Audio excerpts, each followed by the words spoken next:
Hey there, it's Beth Katz, Executive Director of Project Interfaith here, and today I want to talk to you a little bit about religion in the workplace. Today our workplaces, as I'm sure you all out there know, are increasingly diverse, and this presents quite a bit of opportunities as well as challenges for how you accommodate a diverse workforce and ultimately a diverse client base. Too often we don't talk enough about religion and spirituality in the workplace, and as a result of that, this can lead to miscommunication and even conflict between staff members as well as in terms of the organization's ability to communicate with the outside.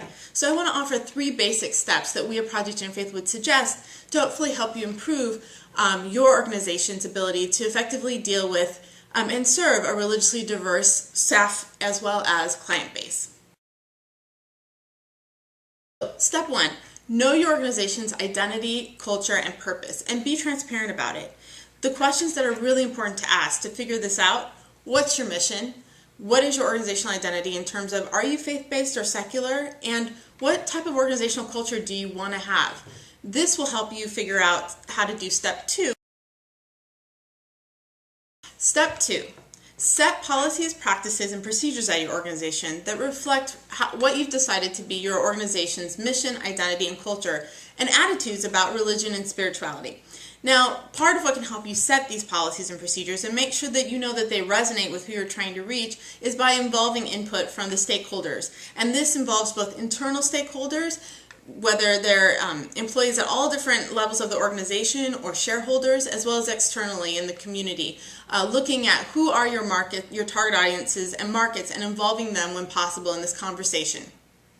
You also want to make sure that you have opportunities for ongoing evaluation and feedback, because religion and spirituality and our policies shaped around them are not a static thing. They're going to be changing and evolving, and you want to make sure that you can be as responsive as possible.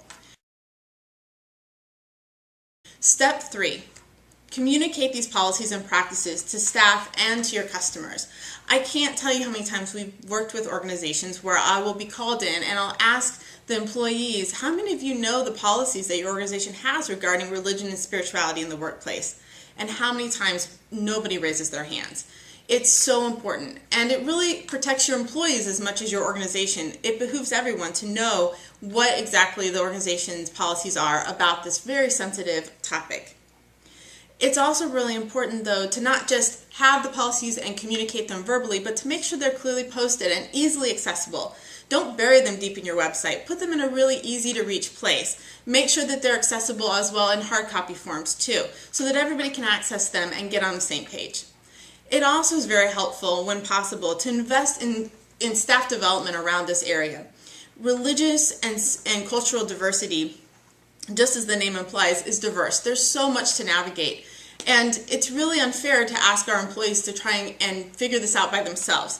Showing leadership to your staff is a great way of not just inspiring them, but modeling for them how you hope that they will be in their practices. And there's lots of great resources, both online and face-to-face, that you can use to help build a staff that's more aware and responsive to the needs of working with and serving people of diverse beliefs and practices.